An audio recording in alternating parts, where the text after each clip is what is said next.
첫 번째 키워드, 하필 이때. 자, 사진을 보고 계신데요. 지난해 말에 정말 끔찍했던 일이 벌어졌죠. 179명의 인명피해를 냈던 제주항공 여객기 참사 다들 기억하시죠?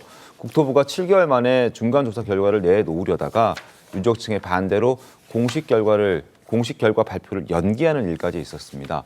이렇게 예민한 상황에서 제주항공 승무원들이 SNS에 올린 이 영상이 문제가 좀 되고 있습니다. 어떤 영상인지 영상부터 보여드리겠습니다.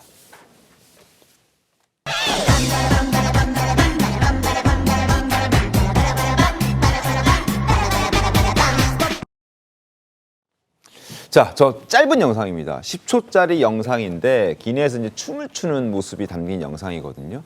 그래서 일각에서는 무한 참사가 아직 끝난 지 1년도 안 됐는데 저런 영상 올리는 건 잘못됐다라는 의견과 그래도 항공사 홍보를 위해서 하는 것인데 할 수 있는 것 아니냐라는 의견들이 좀 엇갈리고 부딪히고 있습니다.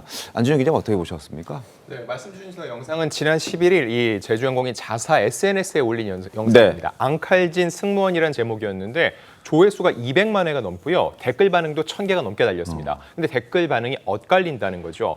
우선 이 무한 참사가 난 지 1년도 되지 않은 시점에 저런 영상을 올리는 게 타당한 것인가. 그리고 유족들이 봤을 때 굉장히 고통스러울 수 있다는 지적이었고요. 네. 반면 이렇게 지금 시간이 지난 거 얼마를 딱 따지기보다는 항공사 입장에서는 자사 홍보도 필요하고 그리고 그런 참사가 일어났을 때 그럼 아예 비행기가 뜨지 않고 여행도 갈 수 없는 것인가라는 반발 의견도 적지 않습니다. 이런 적절한 자숙기관에 대해서는 항상 의견이 분분한데 이 사안 같은 경우는 정확한 정답과 오답을 찾기는 쉽지 않습니다. 네. 이렇게 양쪽에 계속적인 다른 의견이 나오는 건 역시 굉장히 당연한 현상이라고 볼 수 있고요. 오히려 균형 있게 양쪽 이야기를 모두 듣고 중립적으로 판단하는 것이 필요해 보입니다. 성치훈 부원장님은 어떤 의견이세요?